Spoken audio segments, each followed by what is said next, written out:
नमस्कार दोस्तों, आप लोग का अपना यूट्यूब चैनल रिजल्ट विथ आकाश में स्वागत है।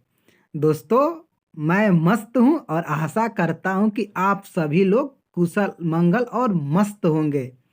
दोस्तों, जैसे कि आप लोग जानते हैं कि हिंदी का केवीएस के लिए हमारी टीम द्वारा यानी कि क्वेश्चनों का एक महासागर खुला है। दोस्तों, यदि इसमें सारे प्रश्न को आप लगा लेते हैं तो समझ जाइएगा कि केवीएस में पीआरटी में जो भी हिंदी पूछा जाएगा शायद ही ऐसा होगा कि इससे बाहर जाएगा। तो आइए दोस्तों, उस श्रृंखला में आज हम लोग कुछ और प्रश्नों को जोड़ते हैं। और आप लोग बहुत देख रहे हैं और बहुत लाइक भी कर रहे हैं, तो वैसे ही आज भी लाइक कर दीजिएगा। और जो लोग चैनल से जुड़ने से बाकी हैं वो लोग चैनल से जुड़ जाए। आइए, कम समय में मारते हैं हम लोग 30-35 क्वेश्चनों का आज फिर सुपड़ा साफ। आइए करते हैं सुपड़ा साफ। देखिए क्या है पहला प्रश्न। कह रहा है क्या, किस तिथि को हिंदी को राजभाषा बनाने का निर्णय लिया गया। दोस्तों, ये बहुत इंपॉर्टेंट क्वेश्चन है, कई बार पूछता है। 15 अगस्त 1947 को, 26 जनवरी 1950 को, 14 सितंबर 1949 को, 14 सितंबर 1950 को। तो देखिए, 14 सितंबर 1950 को हिंदी को राजभाषा बनाने का निर्णय लिया गया, यानी कि ऑप्शन नंबर डी हमारा सही उत्तर हो जाएगा। आइए फिर आगे देखते हैं। देखिए क्या कह रहा है, हिंदी दिवस किस दिन मनाया जाता है। दोस्तों, ये भी क्वेश्चन बहुत इंपॉर्टेंट है। दोस्तों, कई बार पूछता है कि हिंदी दिवस कब मनाया जाता है। 11 जून को, 14 सितंबर को, 28 सितंबर को, 10 अक्टूबर को। आप सभी लोगों को पता है, तो आप लोग एक बार कमेंट बॉक्स में लिखिए कि हिंदी दिवस कब मनाया जाता है। दोस्तों, आप लोग लिखिए। हाँ दोस्तों, अब आप लोग लिख लिए होंगे, तो देखिए हिंदी दिवस कब मनाया जाता है। तो हिंदी दिवस 14 सितंबर को मनाया जाता है, यानी कि ऑप्शन नंबर बी हमारा सही उत्तर हो जाएगा। यह देखिए दोस्तों, देवनागरी लिपि का सही विकास क्रम है। दोस्तों, ये भी इंपॉर्टेंट क्वेश्चन है, एक अच्छा क्वेश्चन है। दोस्तों, जैसा कि आप लोगों को बताया गया है, क्वेश्चन का लेवल धीरे धीरे बढ़ेगा। कह रहा है गुप्त लिपि, ब्राह्मणी लिपि, देवनागरी लिपि, नागरी लिपि। ऑप्शन नंबर ए है। ऑप्शन बी क्या है, नागरी लिपि, ब्राह्मणी लिपि, गुप्त लिपि, देवनागरी लिपि। ऑप्शन नंबर सी क्या है, ब्राह्मणी लिपि, गुप्त लिपि, नागरी लिपि, देवनागरी लिपि। ऑप्शन नंबर डी क्या है, गुप्त लिपि, नागरी लिपि, ब्राह्मणी लिपि, देवनागरी लिपि।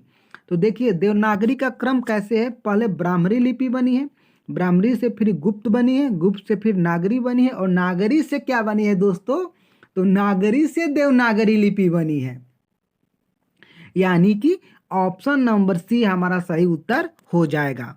आइए फिर आगे देखते हैं।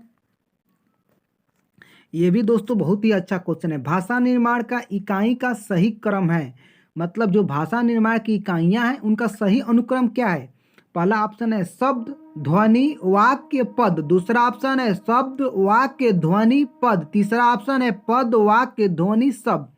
चौथा ऑप्शन है ध्वनि, शब्द, पद और वाक्य। तो हम लोग क्या हो जाएगा, हम लोग जानते हैं कि भाषा कैसे बनता है, पहले ध्वनि बनता है, फिर शब्द बनता है, फिर पद बनता है, फिर वाक्य बनता है, यानी कि ऑप्शन नंबर डी हमारा सही उत्तर हो जाएगा।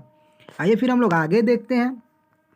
कह रहा है क्या, निम्नलिखित में से कौन सा वर्ण उच्चारण की दृष्टि से दंत नहीं है। अब देखिए यही पूछना चाह रहा है कि किसका उच्चारण दंत से नहीं किया जाता है।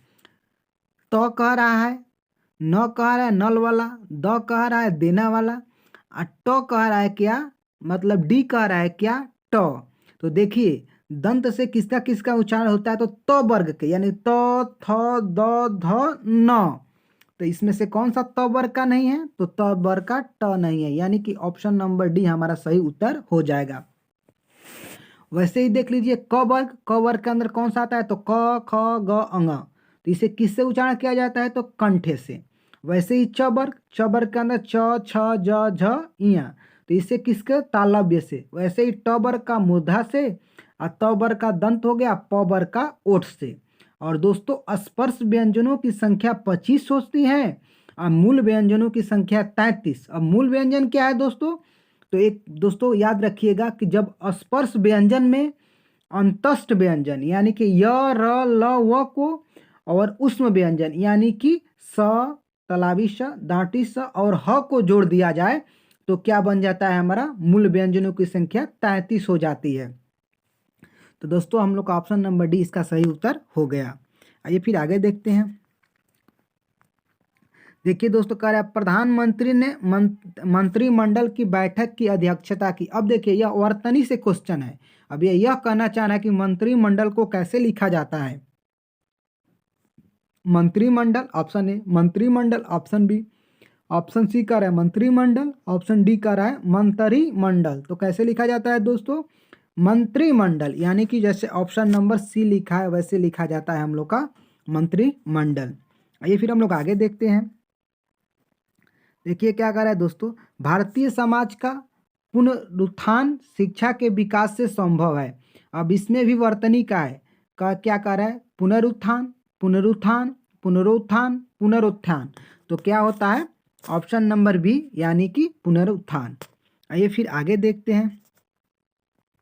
देखिए क्या कह रहा है,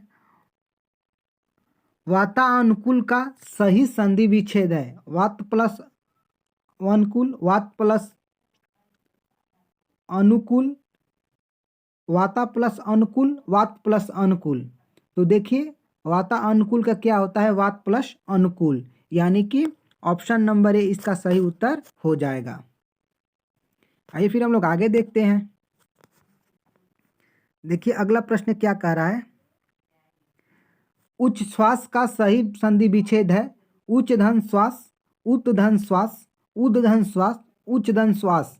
तो क्या होता है, उत धन श्वास, यानी कि ऑप्शन नंबर बी इसका सही उत्तर हो जाएगा। ये फिर कुछ और देखते हैं।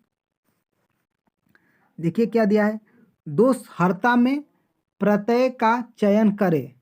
अब दोषहर्ता में कौन सा प्रत्यय है, हर्ता, हर, हत, हरि। तो देखिए दोषहर्ता में कौन सा प्रत्यय है, देखिए इसमें कौन सा प्रत्यय हो जाएगा दोषहर्ता में, हर्ता, यानी कि ऑप्शन नंबर ए इसका सही उत्तर हो जाएगा। ठीक है दोस्तों ऐसे ही वीडियो के लिए आप इस वीडियो को लाइक करिए और चैनल को सब्सक्राइब करिए। दोस्तों आइए हम लोग आगे कुछ देखेंगे। उसके पहले यदि आप सूरज की तरह चमकना चाहते हैं तो पहले सूरज की तरह जलना सीखें। हाँ दोस्तों, अगर टीचर की नौकरी अच्छी है तो इसको बनने के लिए थोड़ा सा जलना पड़ेगा। तो आइए दोस्तों हम लोग इसी के साथ आगे स्टार्ट करते हैं। निम्न में से किस शब्द में प्रत्यय का प्रयोग हुआ है, कह रहा है क्या, विकल, अलक, पुलक, धनिक। तो देखिए धनिक को बोल रहे हैं तो धनिक माने कि धनिक माने कि इक प्रत्यय लगा है, यानी कि ऑप्शन नंबर डी में प्रत्यय का प्रयोग हुआ है। आइए फिर आगे देखते हैं। देखिए क्या कह रहा है, अव्ययी भाव समास का एक उदाहरण यथाशक्ति का सही विग्रह क्या होगा। अब यह कहना चाह रहा है कि यथाशक्ति जो अव्ययी भाव का उदाहरण है उसका विग्रह रूप क्या होता है। जैसी शक्ति, option number A, option B कह रहा है जितनी शक्ति, ऑप्शन नंबर सी कह रहा है शक्ति के अनुसार, ऑप्शन नंबर डी कह रहा है यथा जो शक्ति। तो यथाशक्ति कौन सा समास है, तो अव्ययी भाव समास, और इसमें इसका विग्रह क्या होता है, तो शक्ति के अनुसार, यानी कि ऑप्शन नंबर सी इसका सही उत्तर हो जाएगा। आइए फिर आगे देखते हैं। नीलकमल में कौन सा समास है, बहुव्रीहि समास, तत्पुरुष समास, कर्मधारय समास, इनमें से कोई नहीं। तो आप बताइए नीलकमल में कौन सा समास है। आप कमेंट बॉक्स में एक बार जरूर लिखिए कि नीलकमल में कौन सा समास है, उसके बाद हम आप लोगों को बता रहे हैं।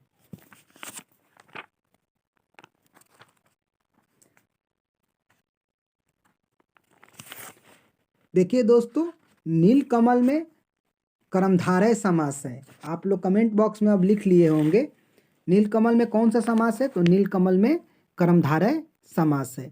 अब देखिए इसमें से एक दो बात और पूछता है कि किस समास का कौन सा पद प्रधान होता है। तो देखिए अव्ययी भाव समास का पूर्व पद प्रधान होता है, तत्पुरुष समास में उत्तर पद प्रधान होता है। कौन सा पद, तत्पुरुष समास में कौन सा पद, तत्पुरुष समास में कर्मधारय समास में उत्तर पद प्रधान होता है, और द्विगु समास में दोनों पद प्रधान होता है और बहुब्रीहि में कोई भी पद प्रधान नहीं होता है। देखिए दोस्तों, चूंकि क्यों तत्पुरुष, देखिए तत्पुरुष का दो भाग होता है, एक तो कर्मधारय होता है, एक द्विगु होता है। आप लोग जानते हैं द्विगु नहीं, द्वंद्व में दोनों पद प्रधान होता है और बहुब्रीहि में कोई पद प्रधान नहीं होता है, तीसरा पद प्रधान होता है दोस्तों। तो आप समझ लीजिए, अव्ययी भाव में पूर्व पद होता है, द्वंद्व में दोनों पद होता है, बहुब्रीहि में कोई नहीं होता है। और द्विगु जैसे कर्मधारय कर लीजिए, तत्पुरुष कर लीजिए, तो आप जानते हैं कर्मधारय तत्पुरुष में जैसे कि उत्तर पद प्रधान होता है, क्योंकि तत्पुरुष का ही भाग कर्मधारय और द्विगु है। तो आइए दोस्तों, हम लोग का इसका उत्तर क्या हो गया? इसका उत्तर ऑप्शन नंबर 3 हो गया। आइए फिर देखिए, दर्शन का तद्भव रूप है दर्शन, दर्शन, दर्शन। तो देखिए दर्शन का तद्भव रूप क्या होता है? दरसन। अब देखिए, चाय किस भाषा का है? कह रहा है चाय चीनी है, जापानी है, अंग्रेजी है, फ्रेंच है। तो चाय क्या है? चाय चीनी है। ये फिर आगे बात करते हैं। पशु शब्द का विशेषण है पाश्विक, पशुत्व, पशुपति, पशुत्वा। तो देखिए, विशेषण पहचानने के लिए आप कभी भी शब्द के बाद कोई संज्ञा का प्रयोग करिए तो समझ में आ जाएगा विशेषण क्या है। तो देखिए, पशु का विशेषण क्या होता है? तो पाश्विक होता है, यानी कि ऑप्शन नंबर ए। देखिए, प्रिय विशेषण के साथ प्रयुक्त होने वाली संज्ञा नहीं है। देखिए, प्रिय विषय अच्छा लग रहा है, प्रिय कवि अच्छा लग रहा है, प्रिय मित्र अच्छा लग रहा है, लेकिन प्रिय बैरी नहीं होता है, यानी कि ऑप्शन नंबर डी इसका सही उत्तर हो जाएगा। अब देखिए आगे कह रहा है क्या? चिड़िया आकाश में उड़ रही है, इस वाक्य में उड़ रही क्रिया किस प्रकार की है? अकर्मक, सकर्मक, समापिका, असमापिका। तो देखिए, इसमें कौन सी क्रिया है? तो अकर्मक क्रिया है।